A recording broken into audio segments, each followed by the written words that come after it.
धमाके के मामले में एनआईए ने एक और कश्मीरी डॉक्टर को गिरफ्तार किया है। आपको बता दें कि एनआईए ने कश्मीर में कई जगह छापेमारी की और एक कश्मीरी डॉक्टर को गिरफ्तार किया गया। गिरफ्तार किए गए डॉक्टर का नाम डॉक्टर बिलाल नसीर मल्ला है, जो उत्तरी कश्मीर के बारामूला के रहने वाला बताया गया। इस मामले में अब तक 8वीं गिरफ्तारी हो चुकी है। एनआईए के मुताबिक डॉक्टर बिलास इस आतंकवादी हमले की साजिश में शामिल था। जांच में पता चला है कि डॉक्टर बिलाल ने मारे गए आतंकी उमर उन नबी को पनाह दी थी और उसे लॉजिस्टिक सपोर्ट भी मुहैया कराया था।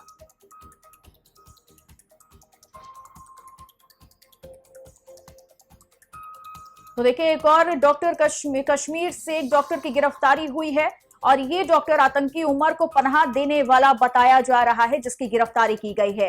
तो एक बड़ी सफलता जरूर हासिल हुई है। डॉक्टर बिलाल को गिरफ्तार किया गया है, जिसका पूरा कनेक्शन दिल्ली बम धमाके को लेकर के बताया गया। एनआईए की दिल्ली बम धमाके को लेकर अभी भी निरंतर जांच जारी है और एनआईए की कश्मीर घाटी में भी छापेमारी की जा रही है, जिसके बाद एक और डॉक्टर को गिरफ्तार किया जा चुका है। यूपी के डिप्टी सीएम केशव प्रसाद मौर्य ने कांग्रेस सांसद राहुल गांधी के बयान पर पलटवार किया। केशव प्रसाद मौर्य ने कहा कि कांग्रेस पार्टी वोट चोर पार्टी है। आजादी से पहले सरदार पटेल का वोट चुराया, आजादी के बाद रायबरेली में राज नारायण का वोट चुराया और आपातकाल लगा दिया। बीजेपी जनता के आशीर्वाद से देश और प्रदेशों में सेवा कर रही है।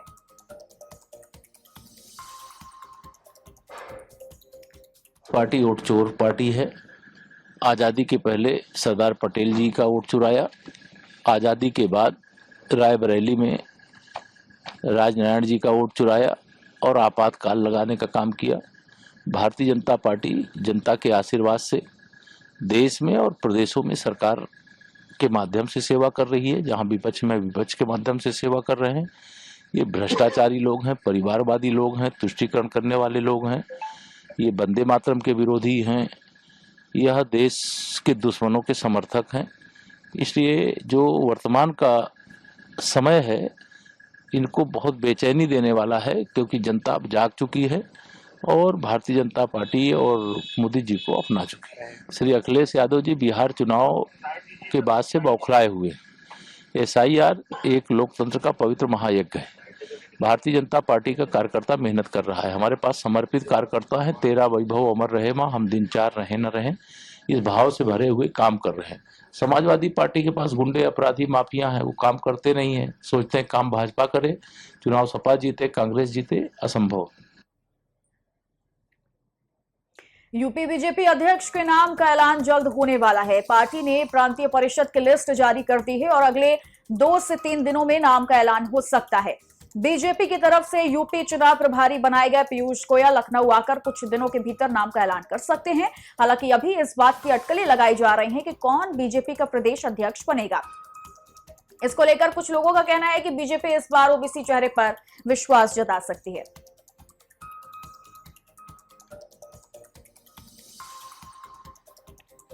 तो यूपी बीजेपी अध्यक्ष का नाम का ऐलान अगले 2 से 3 दिनों में हो सकता है।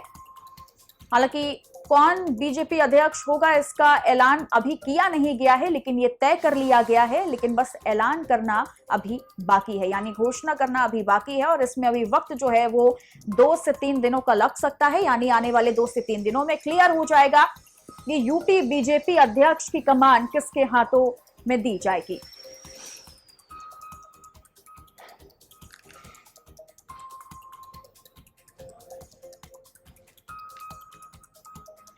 सीएम योगी आदित्यनाथ कल 1 दिवसीय दौरे पर वाराणसी जाएंगे। वहां पर एसआईआर अभियान की मंडल स्तर की समीक्षा करेंगे। इस अभियान की प्रगति की कमान मुख्यमंत्री योगी ने खुद संभाल रखी है।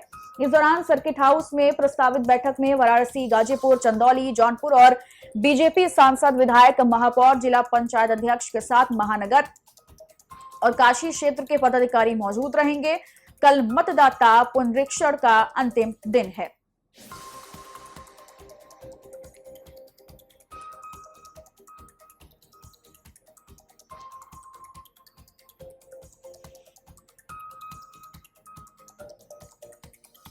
अयोध्या में एसआईआर अभियान अंतिम चरण में है। इसी कड़ी में संतों और महंतों ने सामूहिक रूप से एसआईआर फॉर्म भरा और लोगों को महत्वपूर्ण संदेश दिया।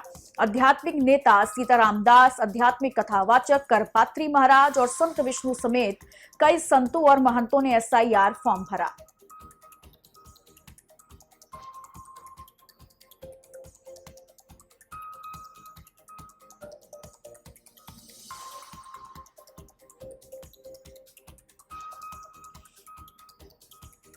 तो अयोध्या में भी देखिए एसआईआर अभियान अंतिम चरण में है और लगातार इसको लेकर काम किया जा रहा है। तस्वीरें हम आपको दिखा दें, जहां जानकारी दी गई है कि संतों और महंतों ने सामूहिक रूप से एसआईआर फॉर्म को भरा है और लोगों को एक महत्वपूर्ण संदेश देने की कोशिश भी की है, जिसमें आध्यात्मिक नेता सीताराम दास, आध्यात्मिक कथावाचक करपात्री महाराज के साथ कई संतों और महंतों ने एसआईआर फॉर्म भरा।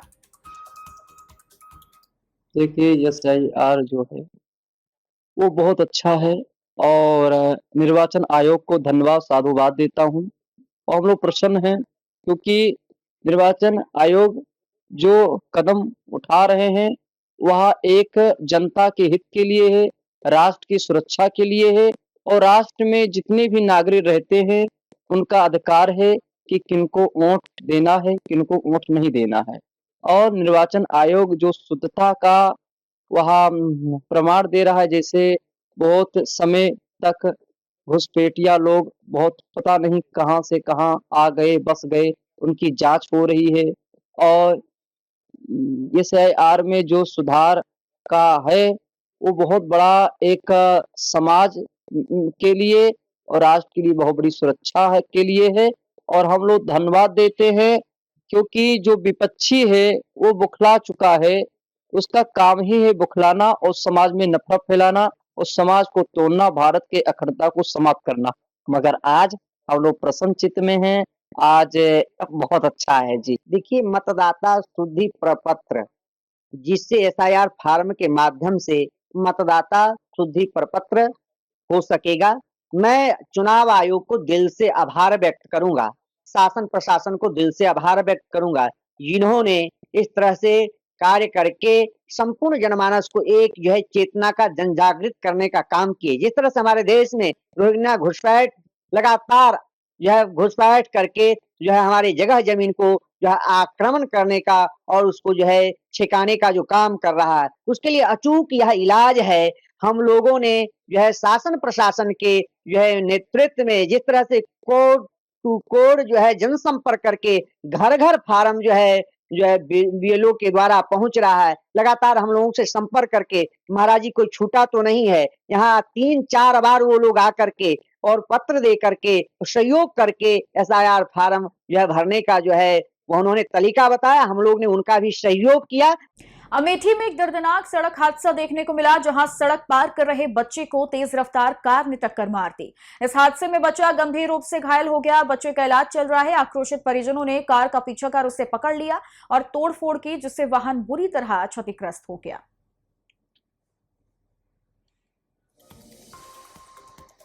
तो कार की टक्कर से देखिए एक बच्चा घायल हो गया, जिसके बाद माहौल बेहद तनावपूर्ण नजर आया है। तस्वीरें आपको उस दौरान की दिखा रहे हैं जब ये पूरा हादसा हुआ। अमेठी का ये पूरा मामला है, जहां सड़क पार कर रहे एक बच्चे को कार से टक्कर लग जाती है, जिसके बाद परिजन और स्थानीय लोग पकड़कर कार का पीछा करते हैं और उसे पकड़ लेते हैं। हालांकि बच्चे की हालत अभी स्थिर बताई जा रही है।